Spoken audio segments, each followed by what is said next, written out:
Amén. Estamos hablando sobre el quebrantamiento. La semana pasada hablamos de esta palabra, ¿verdad? Que a ninguno nos gusta. Y vimos dos importantes puntos sobre el quebrantamiento. El número uno es, entre signos de interrogación, ¿es posible estar quebrantado, bendecido? Ya pudimos responder a esa pregunta viendo cómo el quebrantamiento es un momento doloroso en nuestra vida, pero que cuando somos capaces de permanecer fieles al Señor y soportar todo ese quebrantamiento completo, detrás de cada quebrantamiento en nuestra vida viene un fruto, viene una bendición. Así que sí, es posible que el quebrantamiento sea una bendición, ¿verdad? Bendición y quebrantamiento pueden estar en la misma frase, aunque parezcan palabras opuestas.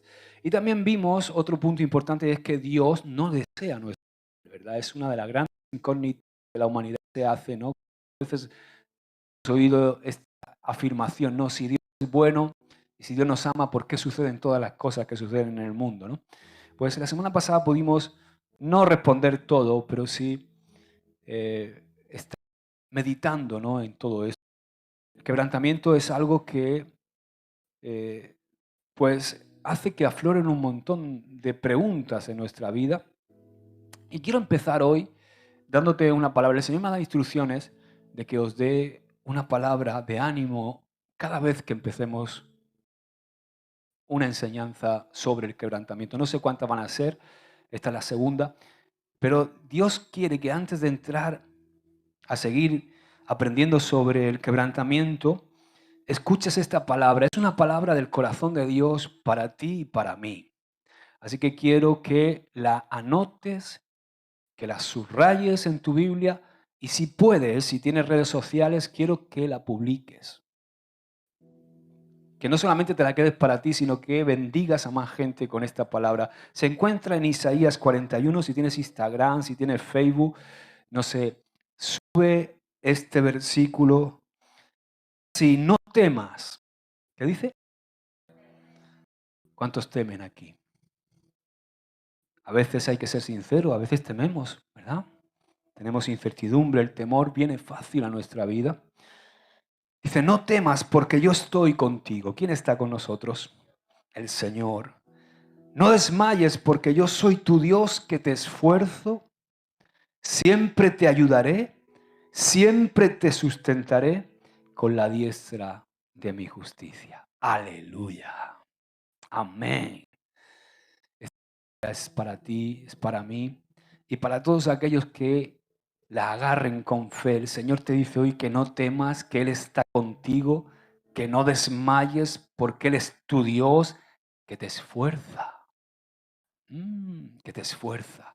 Siempre te va a ayudar. En la medida que nosotros nos esforzamos, Él nos ayuda y siempre, no algunas veces, sino siempre te sustentaré con mi diestra, con la diestra de justicia, con su diestra de poder. Aleluya. Dale un aplauso al Señor. Amén. Ahora, en todo este tema del quebrantamiento, quiero abordar una pregunta. Una pregunta que quizá es uno de los grandes misterios de nuestra relación con Dios como hijos de Dios y también no solamente nosotros los cristianos, sino es una pregunta que mucha gente se hace y es ¿por qué somos quebrantados? ¿Por qué somos quebrantados? ¿Por qué hay una necesidad de ser quebrantados? ¿Verdad? Es una de las grandes preguntas incógnitas que mucha gente tiene y que yo seguramente no voy a poder desvelar, pero sí te voy a poder hablar en base a mi experiencia de por qué creo que somos quebrantados. Estaba preparando este mensaje y estaba recordando cómo un joven una vez llegó hace cosa de 2 años y pico, llegó y me dijo algo muy interesante. Es un joven precioso que se congrega en Murcia. Dice, hace 2 años, pastor, que soy cristiano. Y no te puedes imaginar, bueno, yo me decía a mí, pero yo digo, si lo estoy viendo, yo también. Porque hubo un chico que llegó a la iglesia. Recuerdo que ese primer día que llegó a la iglesia vino a una reunión de jóvenes y precisamente dio la casualidad estaba predicando yo y desde entonces siempre tenemos un vínculo especial, es un chico precioso. Pero él me decía, dice, pastor, ¿cómo ha cambiado mi vida en poco tiempo? Y me lo decía porque dice, fíjate que la semana pasada había un tiempo donde los jóvenes se estaban juntando por la mañana a las 7 a orar en la iglesia. Un tiempo precioso donde un montón de jóvenes se juntaban a orar a las 7 de la mañana todos los viernes. Dice, fíjate, pastor, si ha cambiado mi vida, que la semana pasada vine a la oración de oración el viernes por la mañana y estaba orando ahí con los demás jóvenes y estaba pensando, si alguien me hubiera dicho hace 2 años que yo iba a ir a una reunión de oración, que yo iba a estar alabando a Dios, que yo iba a estar disfrutando de esta presencia que todo lo llena, que yo iba a estar disfrutando de esta experiencia de vida cada minuto, yo le hubiera dicho a esa persona, tú estás loco. Pero después me dijo algo que me llamó la atención en otro tono, un poco más serio, ¿no? y pensativo. Él me dijo, pero pastor, algunas veces yo me pregunto, ¿por qué tuve que atravesar experiencias tan horribles y tan dolorosas en mi vida antes de conocer al Señor? ¿Por qué yo, pastor, tuve que estar enganchado a la cocaína? ¿Por qué tuve que estar traficando con cocaína? ¿Por qué tuve que vivir mucho tiempo de mi vida utilizando a las personas y amando las cosas?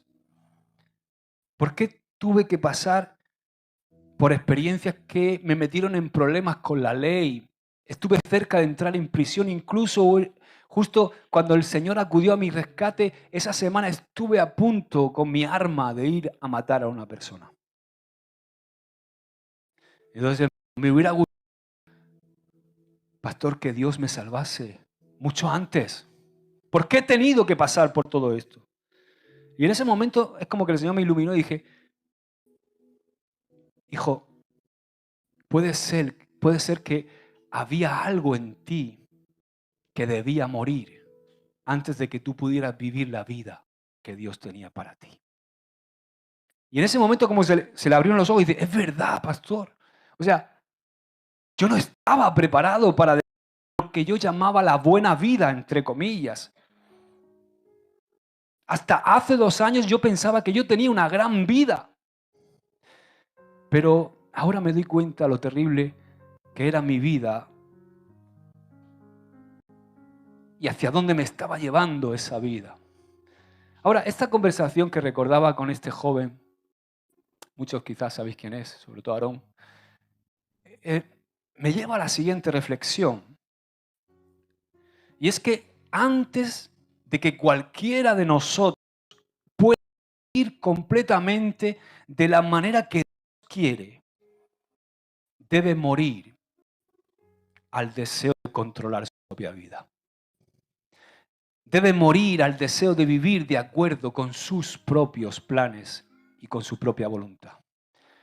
O sea, el principio es este: algo tiene que morir para que comience la vida.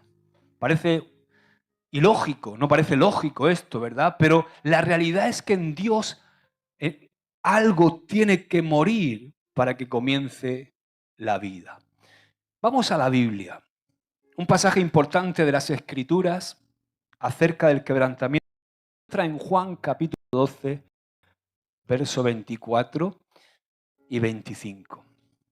Aquí Jesús está preparando a sus discípulos para su crucifixión y posterior resurrección. Entonces Jesús les dice a sus discípulos, verso 24, de cierto os digo, que si el grano de trigo no cae en la tierra y muere, queda solo. Pero si muere, lleva mucho fruto. Es sencillo quizá de entender esta analogía que Jesús hace aquí en Juan. ¿Por qué? Porque mientras que tú ¿has visto alguna vez un grano de trigo? Sí, ¿verdad? Todos hemos visto un grano de trigo. Pero mientras que tú tienes un grano de trigo en la mano, si tú tienes un grano de trigo en la mano, por mucho tiempo que estés así con el grano de trigo en la mano, simplemente vas a tener un grano. Solo vas a tener ese grano. Incluso podemos tomar ese grano y ponernos en el suelo de aquí de la iglesia, dejarlo ahí, no barrerlo, dejarlo ahí. O lo ponemos en una repisa o en una ventana y simplemente vas a tener ese grano. Lo puedes proteger, guardar, lo puedes poner como una cúpula de esas, las cúpulas esas que ponemos para meter al microondas, de vidrio, y podemos guardarlo para siempre. El grano seguirá siendo solamente uno. De su interior no saldrá nada. Es más, con el tiempo, mucho tiempo, se pudrirá y se convertirá en polvo. Ahora, cuando tomamos ese grano, digo conmigo, semilla, y lo plantamos en el suelo, y lo cubrimos con tierra fértil, y el calor y la humedad de la tierra empiezan a actuar conjuntamente sobre esa cáscara exterior del grano, de la semilla, y esa semilla empieza a quebrantarse, a resquebrajarse. Y antes de que pase mucho tiempo, esa cáscara exterior se rompe y un pequeño brotecito verde comienza a abrirse paso a través de la tierra hasta que con el tiempo traspasa la superficie y sale a la luz del sol. Al mismo tiempo que eso sucede hacia arriba, ¿qué pasa hacia abajo? Al mismo tiempo la raíz comienza a crecer hacia abajo, anclando la semilla a la tierra. La semilla, el grano en sí, desaparece, ¿o no? Di conmigo, muere. Comienza a crecer el tallo y con el tiempo se produce una espiga de trigo. Y esa espiga de trigo produce docenas de granos y cada una de esas docenas de granos, cada grano dentro de esa docena de granos, cada uno de esos granos tiene la misma capacidad de crecer y de convertirse a su vez en una planta. ¿Amén? ¿Estás siguiéndome? Entonces, de un solo grano de trigo, un agricultor puede llegar a plantar cientos de miles de hectáreas. Lo único que tiene que hacer es repetir el proceso. Jesús estaba enseñando que mientras que el grano permaneciera solo, sin que nadie lo plantara, sin que se quebrantara ese grano, sin que ese grano se rompiera, no podría llevar fruto. Y él estaba aplicando una ley natural, una ley que usa la naturaleza para explicar un principio espiritual. Jesús estaba describiendo lo que estaba a punto de suceder. Mientras que Jesús permaneciera vivo, solamente unas pocas personas podrían ser sanadas. Mientras que Jesús permaneciera vivo, solamente unos pocos se iban a beneficiar de sus milagros.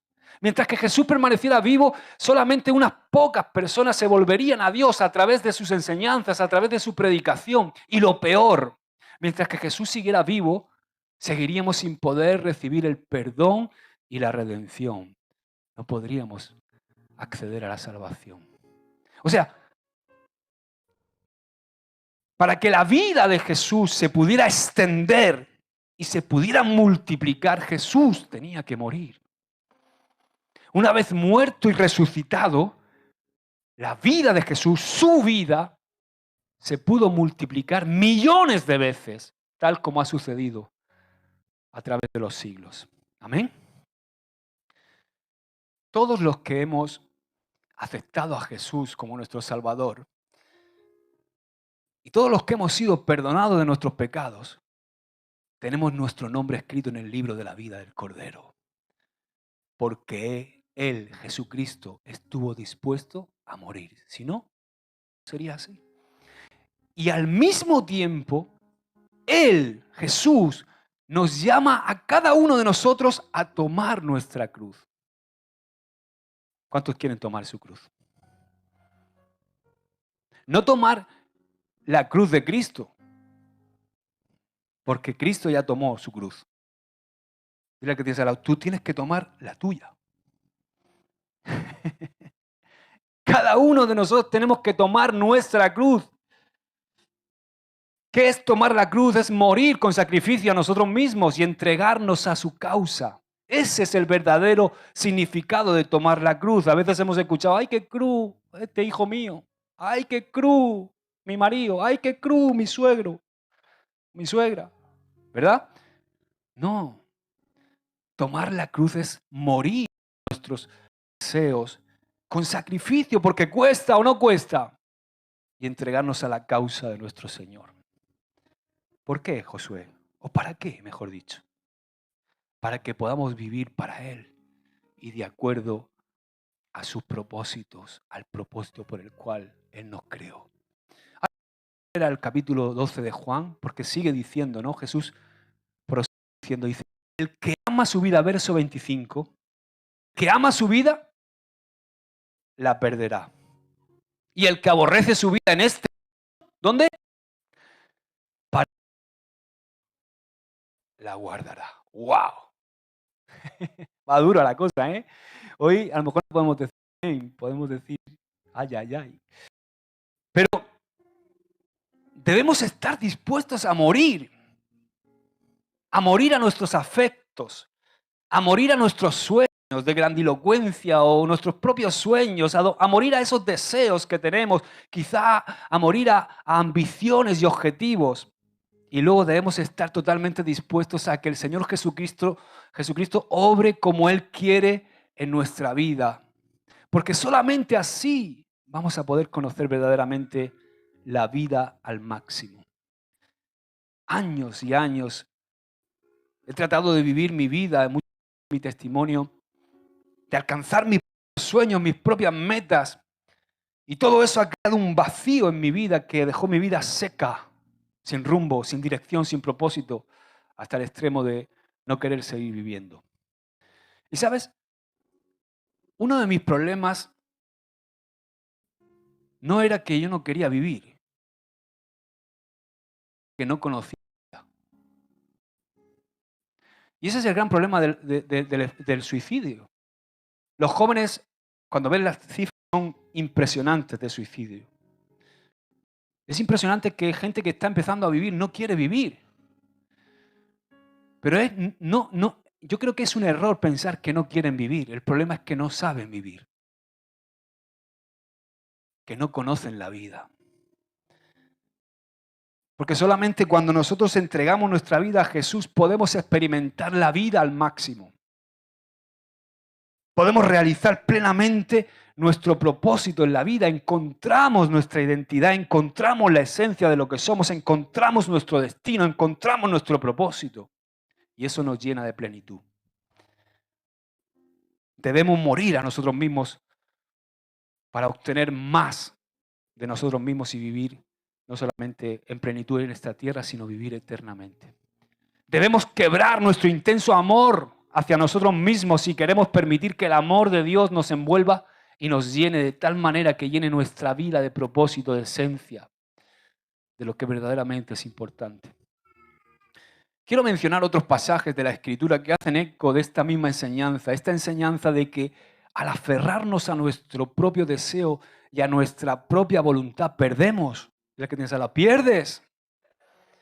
Pero cuando nosotros nos soltamos a Dios y permitimos que Dios tenga el control, ganamos. Esa es la enseñanza. Y mira lo que dice dos textos, Mateo 10, 38 y 39. El que no toma su cruz y sigue en pos de mí, no es digno. El que haya su vida, la perderá. Pero el que pierde su vida por causa de mí, la hallará.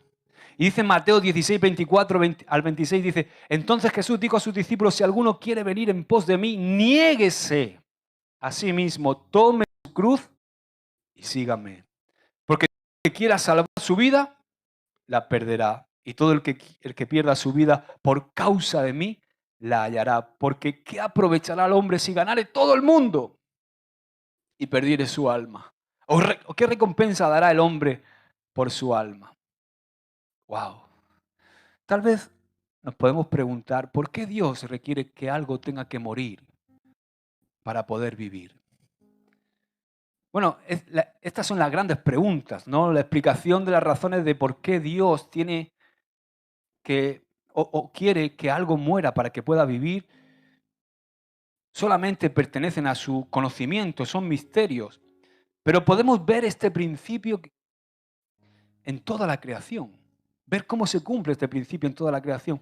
Y también yo tengo, creo, una explicación o una cosmovisión propia. Esto no lo tuitees, pero yo creo que algo tiene que morir para que pueda vivir la vida de Dios en nosotros, porque nacemos malogrados. Nacemos desconectados de Dios, nacemos en una vida independiente donde somos egocéntricos, ególatras, nada más que buscamos el placer.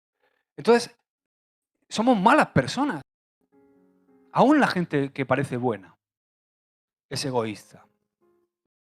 Entonces, yo creo que cuando yo veo mi propia vida, yo creo que ese hombre egoísta, ese hombre prepotente, ese hombre tosco, áspero, orgulloso, envanecido, mal esposo, adúltero, mujeriego, vicioso, mal padre, tenía que morir para que pudiera nacer lo que Cristo quería que naciera en mí. O sea, tenía que morir todo eso en mí para poder vivir lo que Dios quería que yo viviera y para lo cual Él me creó. ¿Entiendes, verdad? Yo creo que ese es uno de los motivos. ¿Cómo tienes un zumo de naranja? ¿Qué tienes que hacer? Únicamente vas a tener un jugo de naranja si exprimes la naranja. ¿Cómo tenemos vino? Cuando alguien tritura, prensa, pisa, ya no se hace así, pero trituras las uvas. ¿Cómo tenemos pan? A través de moler los granos de trigo y transformarlos en harina. ¿Cómo se genera la vida humana? A través de que el espermatozoide y el óvulo se unen y mueren para formar una nueva vida. O sea, el espermatozoide tiene que dejar de ser espermatozoide y el óvulo tiene que dejar de ser óvulo para poder formar vida, para que algo nazca. ¿Y qué me dices del matrimonio? Dos que mueren para convertirse en uno y multiplicarse. ¿O no sabías que el matrimonio es una muerte? Por eso vas al altar a casarte. ¿Dónde llevaban los israelitas para sacrificar al corderito? ¿A dónde lo llevaban? Al altar. Porque ahí tenía que morir.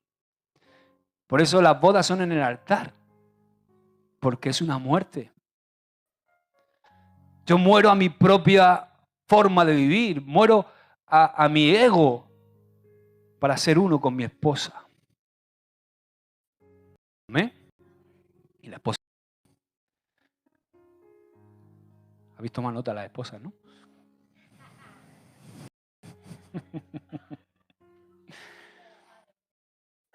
Igual que todos estos ejemplos puestos, tenemos vidas plenamente productivas y útiles porque Dios ha molido nuestra vieja manera de vivir. Porque Dios ha transformado nuestra torcida manera de vivir, nuestra voluntad propia y torcida. Es la única forma de que se dé vida, de que se multiplique esa vida. Porque yo no quiero que se multiplique, por ejemplo, en mis hijos lo que yo era antes, eso que estaba tan vivo antes. Yo no quiero que en mis hijos se multiplique y a veces veo rasgos, peronas en ellos y digo, ¡Urgh! También veo algún carrillo. Pero digo, eso tiene que morir para que viva Cristo en ellos. Yo no quiero que mis hijos hereden eso. Yo creo que eso esté muerto, porque Jesús, muriendo en la cruz del Calvario, ¿tú sabes por qué Él fue clavado en la cruz del Calvario? Cuando su cuerpo humano fue clavado en la cruz del Calvario y murió, expiró y dijo, consumado es, ahí mató nuestra vieja naturaleza. Y luego Él resucitó, trayendo la vida nueva. ¿Entiendes, verdad? ¿Por qué somos quebrantados? Bueno, Número uno, somos quebrantados porque es Dios quien desea diseñar nuestro futuro. A través de los años he descubierto que aquellos, precisamente, escuchadme los jóvenes, ¿cuántos hay aquí menos de 25 años? ¿Sabes? Que tengan menos de 25 años. Menos de 30. Menos de 33, no. Venga, la edad de Jesucristo, menos de 33. Me he dado cuenta a través de los años que son los más jóvenes los que suelen tener más dificultad en someter su vida totalmente al Señor. Es increíble, pero es así. Es curioso porque precisamente la juventud, la adolescencia, la preadolescencia, adolescencia y juventud, y esto es curioso porque es precisamente la época de la vida de un ser humano, de una mujer, de un hombre, en donde tienen que tomar las decisiones quizás más importantes de su vida. Por eso, joven, es muy importante que tú estés cerca de Dios.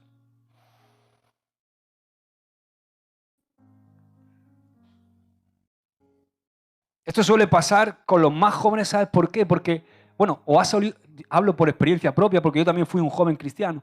O sea, pasar con los más jóvenes porque piensan que tienen mucho tiempo por delante. Sí. Cuando eres joven te crees indestructible. Yo no pensé en el concepto muerte hasta bien pasado los 30 y pico años. No pensé, es como algo que tú ves lejos, que lo ves, que va a mí. Un joven, una moto ahí, la pone, le da vuelta al puño.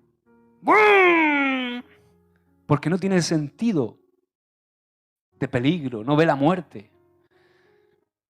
Por eso los mejores pilotos son los jóvenes. Los pilotos de motos, los pilotos de Fórmula 1, son los que menos miedo tienen porque aún no tienen capacidad de entender lo que es la responsabilidad. Y eso es un problema. Los jóvenes suelen pensar que les queda mucho futuro por delante.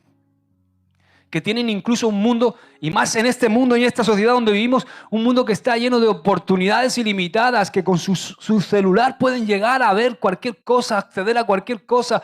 Parece que el mundo se les abre por delante con un montón de posibilidades, de experiencias que probar. Estamos en una sociedad que constantemente te induce a que pruebes, a que, oye, escúchame, si no lo has probado, tienes que probarlo. Hace que muchos jóvenes que están en la iglesia, que se crían en la iglesia, que nacen como hijos de cristianos, procrastinen continuamente el seguir a Jesús. Que lo dejen para después. Déjame que me divierta un poco. Como si fuera aburrido vivir la vida de Dios. Déjame que me divierta un poco y esa diversión te va a destrozar la vida. Y sabes, Satanás engaña a los más jóvenes. A mí me engañó por un montón de años. ¿Cómo los engaña? Los engaña haciéndoles pensar que el futuro no puede ser bueno sin tener sexo con el chico que me gusta, con la chica que me gusta. Que no puede ser bueno sin salir a emborracharme, sin probar esta droga, sin probar la marihuana. Que el futuro no puede ser bueno si yo no estoy con mis amigos de parranda, pasándomelo bien, haciendo el bobo. Que el futuro no va a ser bonito si yo no puedo experimentar con esta chica, con este chico. Si yo no puedo experimentar con mi sexualidad. O quizás cosas más nobles, quizás piensan que el futuro no puede ser bueno si no tienen una carrera profesional. O que ser bueno sin adquirir ciertos artículos que le van a hacer la vida más fácil, o sin tener fama, o sin tener mucho dinero, o sin tener un reconocimiento por lo que hacen. Y eso no solamente le pasa a los jóvenes. Pero resulta que cuando somos jóvenes, de repente, sin darnos cuenta, Muchas veces nos vemos persiguiendo lo que Satanás nos está presentando como el ideal de vida.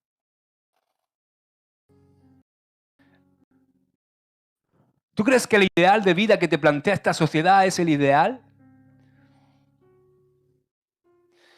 El gran problema es que en ese plan de vida que Satanás le presenta a nuestros jóvenes y a los que no somos tan jóvenes, no está incluido Dios. Y Dios es quien quiere diseñar nuestro futuro. ¿Sabes? El resultado de perseguir lo que nuestro enemigo nos presenta como algo deseable es que caemos en algo muy importante. Una palabra. Es que caemos en afán. Los afanes de este mundo. Nos afanamos. Afanarse, por mi propia experiencia, es una tarea dura. Muy dura. ¿Por qué? Porque cuando estamos afanados, vivimos constantemente en función única y exclusivamente de lo que nosotros podemos hacer con nuestras fuerzas individualmente. Y ahí es cuando nos damos que no llegamos, que constantemente no damos la talla, que constantemente no soy el padre que quiero ser, que constantemente no soy el esposo que quiero ser, que constantemente no soy el trabajador que quiero ser, que constantemente no alcanzo a esa meta que la sociedad me está imponiendo, ese canon que tengo que alcanzar. Entonces, afanarse es muy duro, porque estás viviendo siempre en función de lo que tú, en tus fuerzas, puedes lograr o lo que puedes lograr a través de influenciar a otros para que hagan lo que tú quieres que hagan. ¿Entiendes, verdad? El afán, además, entraña un elemento de codicia. ¿Por qué? Porque por muchas cosas que alcances siempre hay algo más que alcanzar. ¿O no? Tengo el coche nuevo y a los 15 días ya salió otro que te gusta más. Y ya no disfrutas ese coche, ya quiere otro. Siempre hay algo más que lograr. Siempre hay algo más que alcanzar. Siempre hay algo más que ganar. Siempre hay algo más que adquirir. Nunca estamos satisfechos con nada. ¿Os acordáis que la semana pasada hablábamos de las personas que se sienten víctimas? Bien, la persona que se siente víctima vive constantemente en el pasado. Aquello que me hicieron marca mi identidad de hoy. Me regodeo, estoy siempre en el pasado. Pero el que se afana vive en el futuro y no disfruta del presente. ¿Sabes cuánta gente hay perdiéndose su vida? Simplemente porque está esperando algo mejor. Y yo sé que hay momentos en nuestra vida que estamos siendo quebrantados y estamos pasando por circunstancias que no son agradables, momentos de nuestra vida, y estamos siempre pensando, vendrán tiempos mejores, pero te estás perdiendo al ser padre en el presente, te estás perdiendo tus hijos en el presente, te estás perdiendo la experiencia que estás viviendo en el presente, no estás viviendo en el presente. ¿Por qué? Porque estamos afanados. Porque no estamos satisfechos. ¿Y sabe? La médula espinal del afán es el egoísmo. Un fuerte deseo centrado en uno mismo, en salir de esta situación cuanto antes. ¿Sabe? Y cuando una persona está afanada, dile al que tienes al lado, un afanado es peligroso. Porque cuando una persona se afana por algo, se preocupa muy poco por el daño que le puede ocasionar a las personas que tiene alrededor. Ni siquiera se preocupa por el daño que se puede ocasionar a sí mismo. Es en esos momentos donde tomamos decisiones que luego son calamitosas para nuestra vida, porque estamos afanados. Y entonces tomamos el trabajo quizá que no teníamos que tomar. Nos casamos con la persona equivocada o empezamos una relación con la gente que no tenemos que empezar una relación simplemente porque estamos afanados y pensamos que esas relaciones, esas personas, ese trabajo nos va a dar aquello que estamos anhelando. ¿Por qué? Porque el afán es ambición pura y dura. Y por último, es una atadura.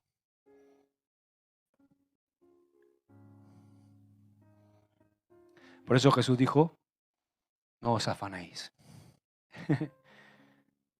¿Sabes? las ilusiones que nuestro enemigo nos presenta como cosas que quizás pueden, él nos presenta esas cosas como cosas que pueden darle valor, que pueden darle significado o que le pueden dar peso a nuestra vida, son solamente eso, ilusiones. ¿Habéis visto o habéis oído hablar de los espejismos en el desierto? Gente que pueden leer testimonios de gente que ha pasado tiempo en el desierto y que ha experimentado estos espejismos, dice que el del sol, el cansancio, la sed, te hacen ver de repente unos reflejos que parecen agua. Entonces vas arrastrándote hasta el espejismo, pero cuando llegas, ¿qué pasa? Que no existe. Y esas son las ilusiones que Satanás nos presenta muchas veces. Eso que tiene apariencia de fuente de agua, que tiene apariencia de agua, que tiene apariencia de fuente de vida, solamente es polvo seco. Y sabes, yo me di cuenta en la sociedad que vivimos que hay muchos sedientos de vida con la boca llena de arena.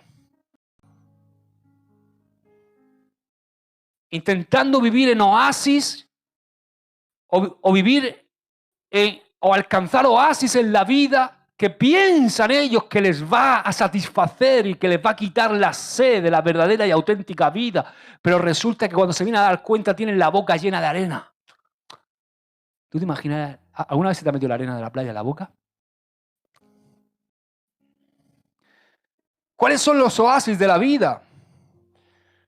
Oye, y te voy a hablar de cosas buenas. Un oasis de la vida, un espejismo de la vida puede ser tu carrera profesional. Un oasis, un espejismo puede ser tu matrimonio, tus relaciones de amistad. Un oasis de la vida es alcanzar tu Mercedes-Benz, que nunca viene. Benz, pero no viene, ¿no? O tu Mercedes o tu coche, o tener una buena casa, o tener hijos, o un matrimonio bueno, o tener un reconocimiento. Ahora, la pregunta es, ¿está mal que nos gusten todas estas cosas? ¿Está mal prosperar? ¿Está mal tener cosas de calidad en nuestra vida? ¿Está mal comprar lo mejor que podamos comprar dentro de nuestras posibilidades? ¿Está mal querer tener alguna de todas esas cosas que acabo de decir? No, claro que no, rotundamente no, no está mal. Lo que está mal es pensar que no podemos vivir sin esas cosas. Lo que está mal es que yo sustituya el tener todas esas cosas y que sacrifique el tener una relación con Dios por todas esas cosas. Cuando nos centramos únicamente en el logro de nuestros objetivos, casi siempre perdemos de vista los objetivos de Dios para nuestra vida. Estamos demasiado ocupados. Solamente cuando hacemos que nuestra relación con Dios sea la prioridad número uno de la vida, Dios puede llevarnos al lugar en el cual nosotros logremos y recibimos lo que nos trae verdadera satisfacción.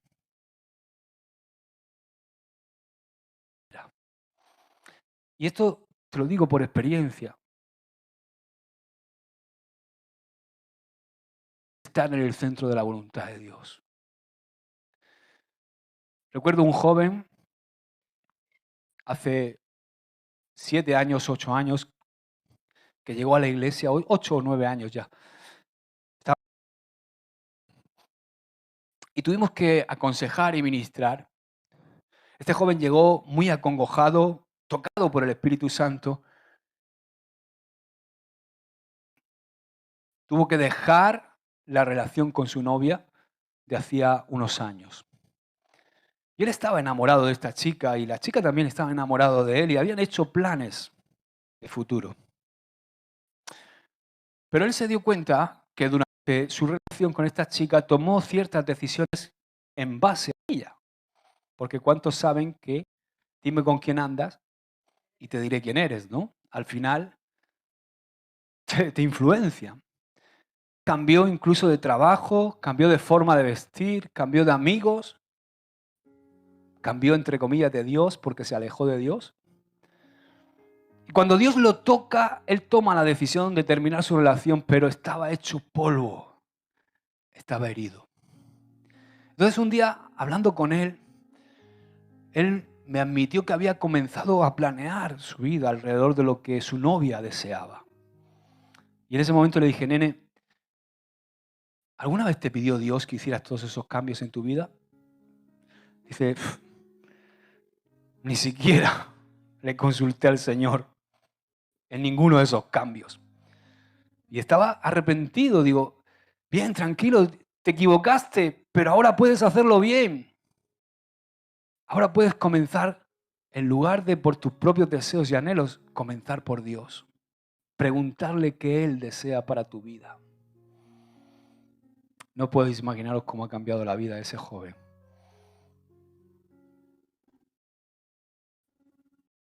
El mes que viene vamos a ir a su boda.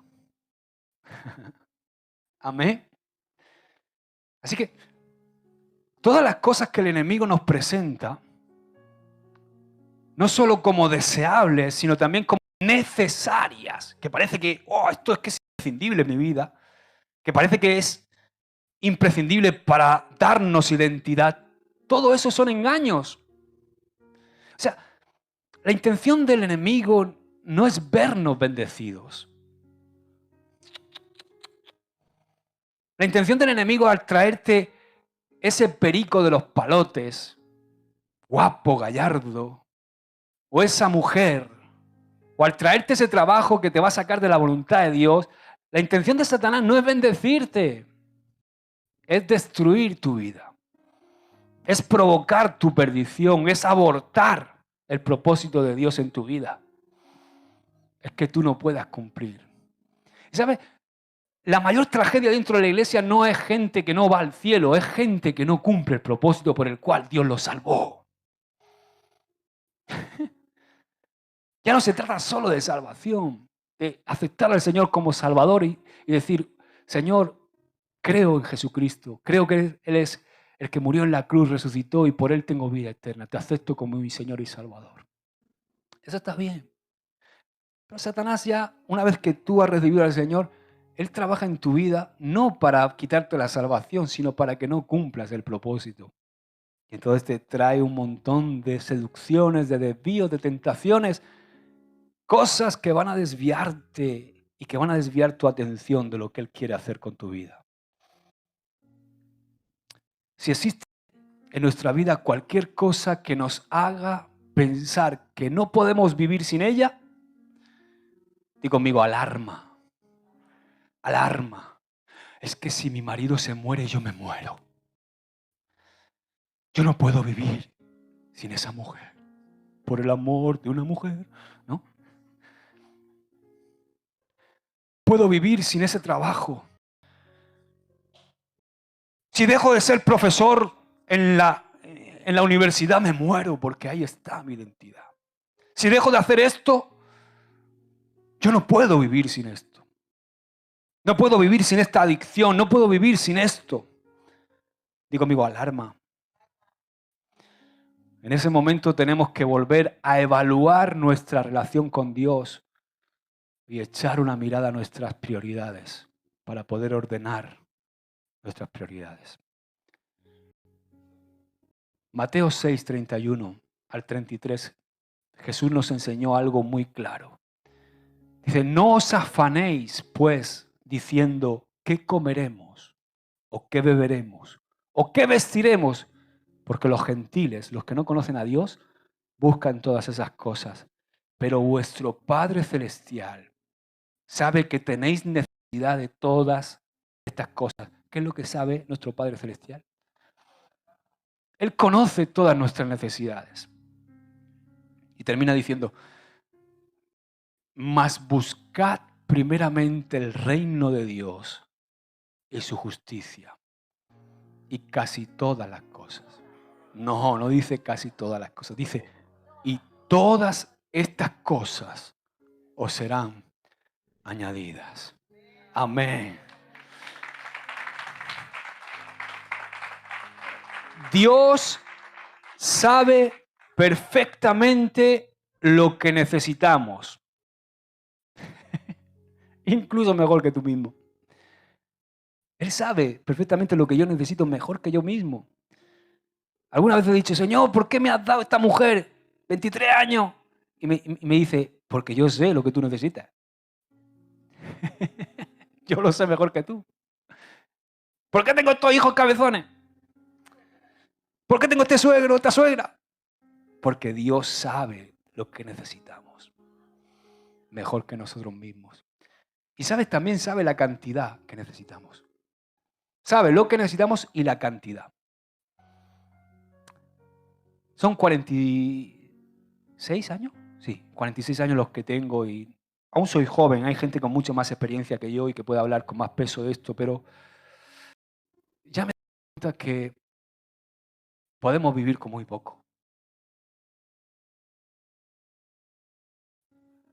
Y se puede tener una calidad de vida, una vida plena, incluso con poco. Me gusta mucho el proverbio chino que dice, no es más feliz quien más tiene, sino quien menos necesita, ¿verdad? Parece un anuncio de IKEA. Pero es verdad que podemos vivir con muy poco. Yo me he dado cuenta que podemos vivir con muy poco, pero no podemos vivir sin Dios. De eso también me he dado cuenta. Yo puedo vivir con muy poco, pero no puedo vivir sin Dios. Que nunca vamos a alcanzar la plenitud viviendo sin Dios por mucho que tengamos. Esto es un dato empírico, o sea, esto está totalmente demostrado. Si quieres te escribo mi vida y la lees y verás si esto no es verdad. Puedes tenerlo todo, si no tienes a Dios no tienes nada. Y puedes tener muy poco, pero si tienes a Dios lo tienes todo. Amén. Aleluya. Dios es lo que necesitamos primordialmente y siempre. Dios es el único ser sin el cual tú y yo no podemos vivir. Las cosas que el diablo nos presenta como cosas que obligatoriamente debemos tener, ¿no? O tengo el último iPhone, o no soy yo, ¿no? O tengo esto, o si no tengo lo otro. Pasa mucho en la sociedad española, ¿no? En la cultura española. Ya cada vez se está cambiando un poco, pero cuando yo era joven parece que para casarte tenías que tenerlo todo. Tenías que tener la casa, tenías que tener el coche, tenías que tener trabajo los dos. Y entonces ahí, por eso se casan con 40 años. Entonces se ponen a ser padres con 45. Y vamos a tener uno para saber lo que son. Luego vienen nuestros amigos los árabes y hay como conejos, ¡pum!, ¿no? A dar a luz. Ya lo dijo Gaddafi, ¿no? En la década de los 80, que iban a conquistar Europa con el vientre de sus mujeres, ¿no?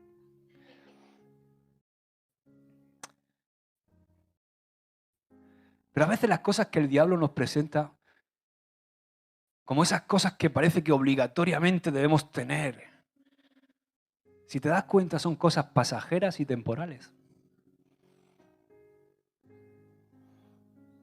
Ahora, te digo algo, si nosotros estamos dispuestos a dejar de afanarnos por estas cosas y decidimos volvernos a Dios, Dios, te puedo asegurar que va a satisfacer todos los deseos de nuestro corazón y va a proveer todo lo que necesitamos para nuestro futuro. Si tú y yo estamos dispuestos a dejar de definir nuestro propio futuro, Dios nos va a dar algo mejor para que nosotros jamás podamos decir, Dios ha sido conmigo, ha sido infiel. Todo lo contrario. Si estamos dispuestos a dejar de forjar nuestro propio destino, Dios nos va a dar algo mejor. Algo que jamás nosotros podríamos haber logrado, ni manipulado, ni creado. Y sabes, cuando hacemos esto, resulta que la voluntad de Dios de repente se convierte en nuestra voluntad. Pero solo será así si estamos dispuestos a morir a ese rasgo con el que nacemos todos, ese rasgo egoísta e independiente que es característico de nuestra vieja naturaleza, si estamos dispuestos a someter nuestra vida completamente a Dios. Puedes decir conmigo, Dios desea diseñar mi futuro. Amén. Otra cosa, ¿por qué somos quebrantados? El segundo punto es, Dios desea determinar nuestras metas. No solamente desea diseñar nuestro futuro, sino que desea determinar cuáles son nuestras metas. Y el principio en que baso esto es muy sencillo. Este principio es así. Mira, el que crea algo es el que mejor sabe para qué sirve lo que ha creado. ¿O no? Por ejemplo, te voy a enseñar una foto. A ver, esta foto. ¿Alguien me puede decir para qué sirve esa máquina? ¿Para qué sirve esa máquina? Yo no tengo ni idea. ¿Tú sabes para qué sirve eso? ¿Qué? ¿Una bomba de qué? Sí. Nadie de los que estamos aquí sabe para qué sirve eso. ¿Sabes quién sí sabe para qué sirve eso? El que la ha creado. El que la ha creado sabe para qué sirve. Dile al que tienes al lado, Dios que te ha creado sabe para qué sirves. Amén.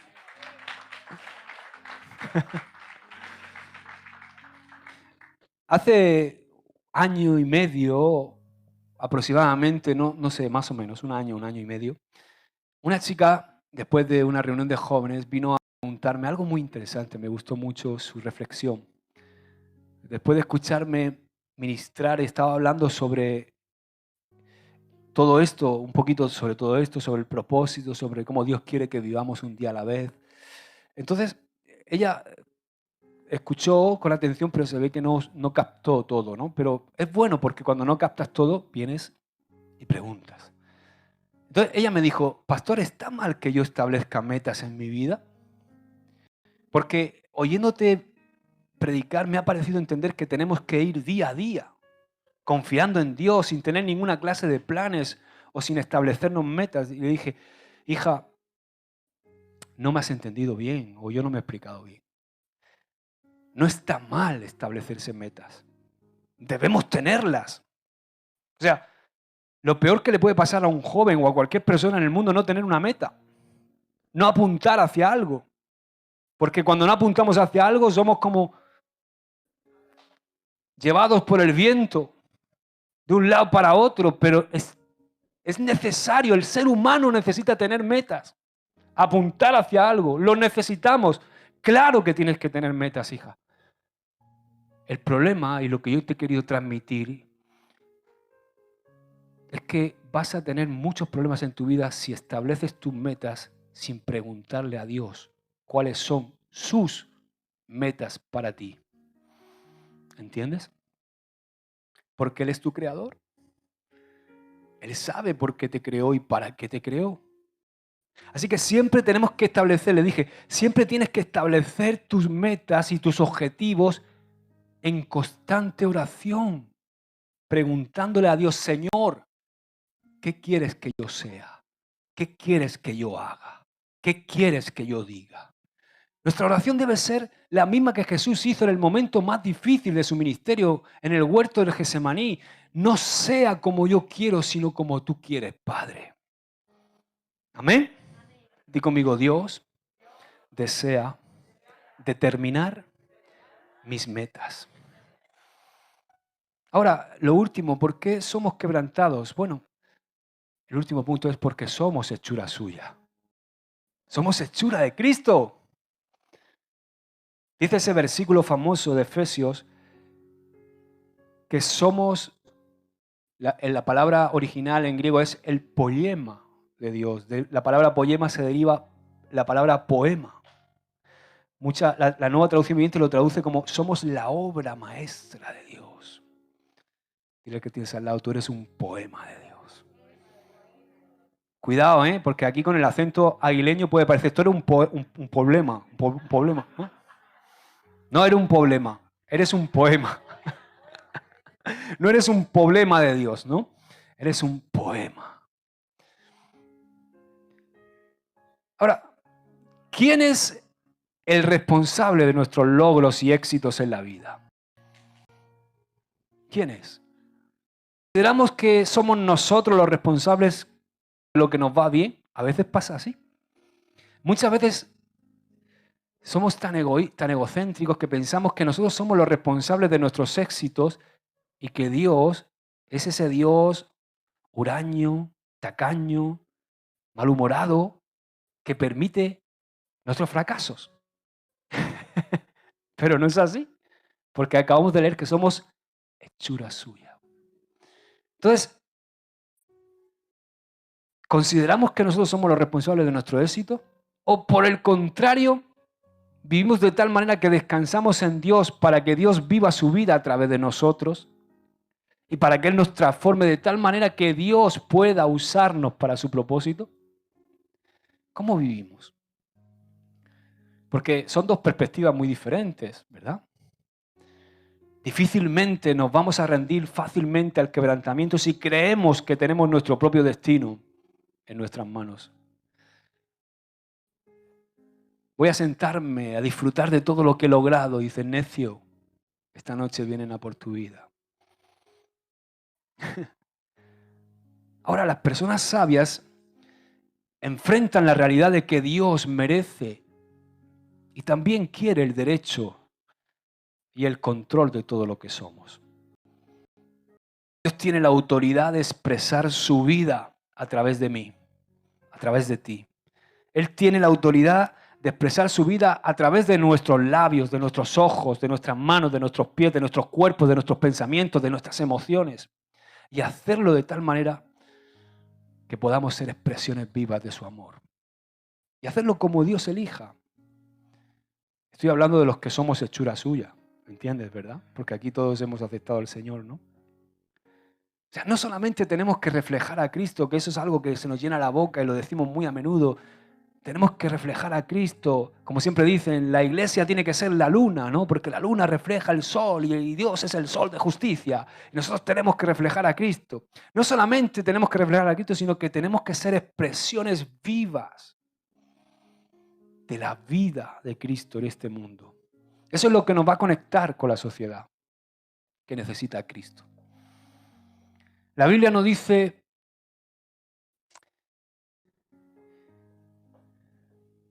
que una vez que reconocemos al Señor Jesús como nuestro Salvador, ya está todo solucionado. No. Nos dice que eso es el comienzo de algo que Dios quiere hacer con nosotros y a través de nosotros.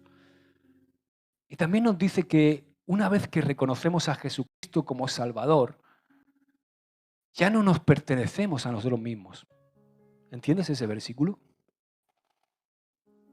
Cuando yo recibo al Señor Jesús, cuando yo lo acepto como mi Señor, ya no me pertenezco a mí mismo. Ya no gobierno ni determino mi futuro porque ya soy hechura suya. Dice Efesios 2, 8 al 10, son palabras de Pablo a la iglesia de los Efesios, dice, porque por gracia, ¿por qué? Sois salvos por medio de la fe, y esto no es de vosotros, pues es don de Dios, no por obras para que nadie se gloríe, porque somos hechura suya, creados en Cristo Jesús para buenas obras, las cuales Dios preparó de antemano para que anduviésemos en ella. O sea, resulta que yo no he ganado mi propia salvación, ni tú tampoco, ¿a que no? Entonces, como yo no he ganado mi propia salvación, tampoco soy responsable de alcanzar mi propia gloria en la vida, sino que mi éxito en la vida va a venir determinado en cuanto yo pueda glorificar a Dios con mi vida, que es quien me ha dado por gracia esa vida. Somos hechura de Dios. Amén. Somos hijos de Dios, como he dicho al principio de la reunión, doblemente, ¿no?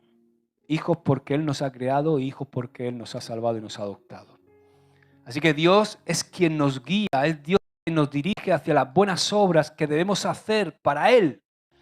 Obras que, por cierto, están totalmente en armonía con los talentos, con la capacidad y con las habilidades que Dios nos ha dado a cada uno de nosotros. Yo, por ejemplo, cuando miro hacia atrás, a veces me quedo loco perdido. Me quedo loco, digo, wow, Señor, cómo Dios me ha llevado de un lugar a otro, de una experiencia a otra, siempre colocándome en la posición para dar el siguiente paso en la vida, Aun cuando yo pensaba que estaba pasando por valle de sombra de muerte, cómo Dios ha ido poniendo su mano en cada momento, cómo ha ido cincelando, cómo ha ido moldeando, cómo siempre va poniéndome siempre en lugares y en situaciones en los que yo puedo ser purificado, donde yo puedo desarrollarme más como siervo de Dios, como hijo de Dios. Podemos desarrollar por dentro y cómo Dios va creando cosas que pueden ser útiles para su propósito. Y me venía la imagen de una orquesta. Estaba pensando en una orquesta y fíjate, porque es maravilloso, porque esto es la esencia de lo que Hebreos 12.2 nos dice. Hebreos 12.2 dice que el Señor Jesús es el autor y consumador de nuestra fe, o sea, de nuestra vida. Pero cuando me venía la imagen de la orquesta, me vino este pensamiento: Dios no solamente es quien nos provee la orquesta, todo lo que necesitamos para hacer música, sino que también Él es nuestro compositor. Amén. Por eso, si yo sigo insistiendo en escribir mi propia historia, Dios no va a poder escribir su voluntad en mi vida. Si yo sigo insistiendo en abrir mi propio camino, Dios no va a poder guiarme por sus caminos. Si yo sigo insistiendo en vivir mi vida de acuerdo a mis propios deseos, Dios no va a poder impartirme sus deseos, ni tampoco me va a poder guiar hacia la integridad, hacia la productividad, hacia multiplicarme, hacia bendecirme, hacia ser una bendición para otros. Mientras que yo siga teniendo el control de mi destino, forjándome como en el forjador de mi destino, no voy a poder experimentar el destino que Dios tiene para mí. Digo conmigo, somos hechura suya. Y cuando actuamos de otra manera, ¿sabes qué pasa? Que estamos abriendo una brecha en nuestra relación de confianza con Dios. Y de repente nos estamos negando a someter nuestra vida completamente a Él. Y por eso, porque Dios tiene que quebrar toda esa obstinación en nuestra vida, por eso tenemos que ser quebrantados. Amén.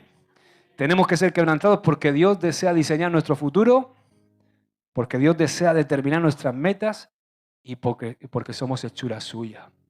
Amén.